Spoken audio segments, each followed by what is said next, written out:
It was a Sunday afternoon. The sun was warm. The skies above Tenerife were clear. On the runway at Los Rodeos Airport sat two of the largest commercial aircraft ever built, two Boeing 747s, each carrying hundreds of passengers who had no idea they were about to be part of the deadliest accident in the history of aviation. 583 people would not go home that day, and the terrifying truth is that nobody meant for any of it to happen. This accident did not have a single cause. It had a chain of causes, each one seemingly minor on its own. However, together they were catastrophic. What you're about to see is the story of how a bomb at a different airport, a busy radio frequency, a patch of fog, and one fatal misunderstanding conspired to change aviation forever.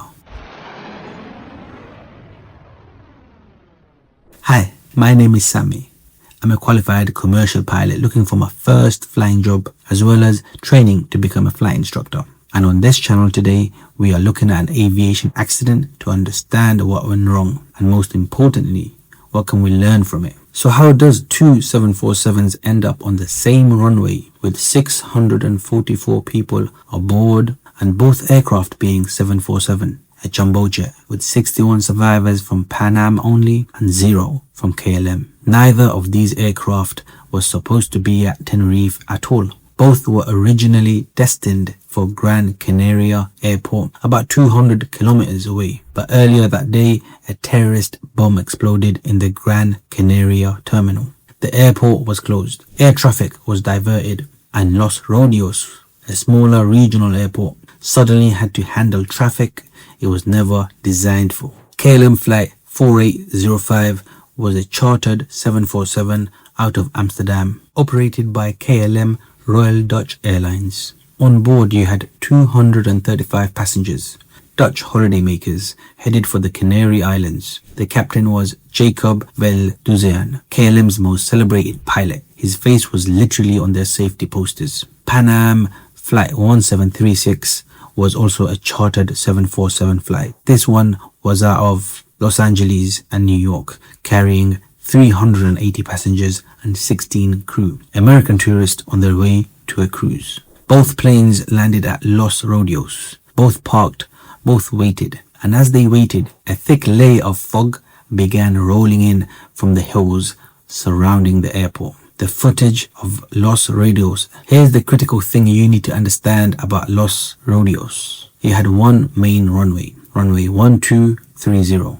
And because the apron was so congested with diverted aircraft, the taxiways were partially blocked. That meant when the time came to depart, aircraft had to use the main runway itself as a taxiway, a procedure known as back taxi. It's not unusual, but in fog, with the radio congestion and under time pressure, it was about to become deadly. A timeline of the disaster. At 1 p.m, both aircraft divert to Tenerife. Gran Canaria was closed after the bombing. Los Rodeos becomes severely congested. By 4 p.m, the fog descends. Visibility drops dramatically and the tower loses visual sight of the runway. 2 minutes past 5 p.m, the KLM begins back taxi. The KLM 4805 instructed to taxi down runway 30 to the end for departure.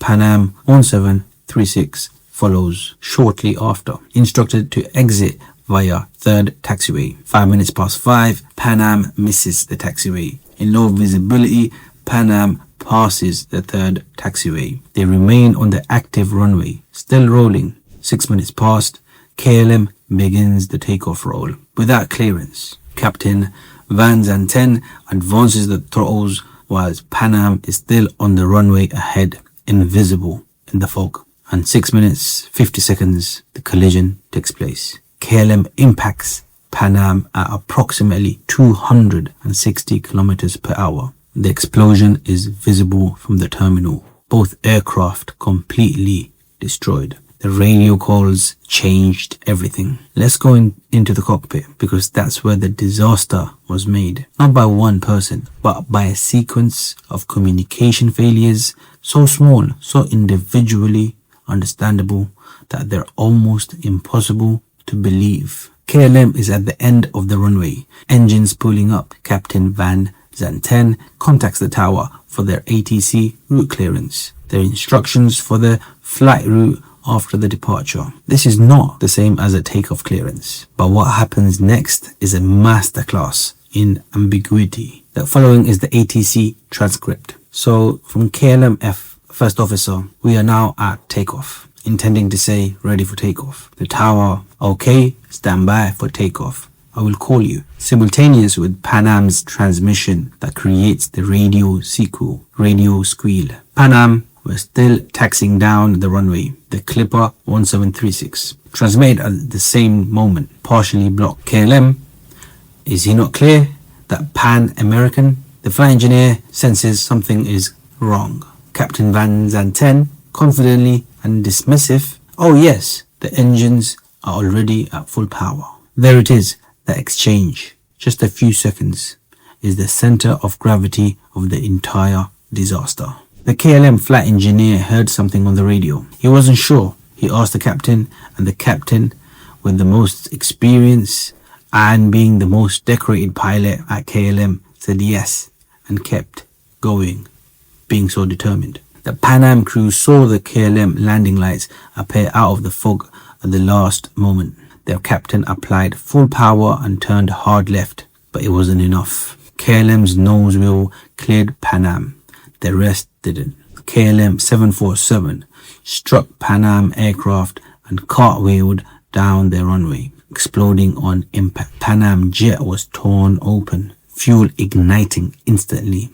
Of the 644 people aboard both aircraft, only 61 people survived. All of Pan Am and everyone aboard KLM 4805 perished. Why did it happen? Let's look at the chain of failures. The Spanish investigation, along with contributions from the Dutch and the American authorities, identified not one cause but many. Let's go through let me walk you through them. KLM departed without takeoff clearance. Primary cause. Van Zanten began the takeoff roll before receiving or confirming the takeoff clearance from the tower. He had ATC route clearance, not takeoff clearance. These are two completely different things. Secondly, the simultaneous radio transmissions caused interference. When the tower said stand by and Pan Am said we're still on the runway, both transmitted at almost exactly the same moment. The signals collided, producing a squeal.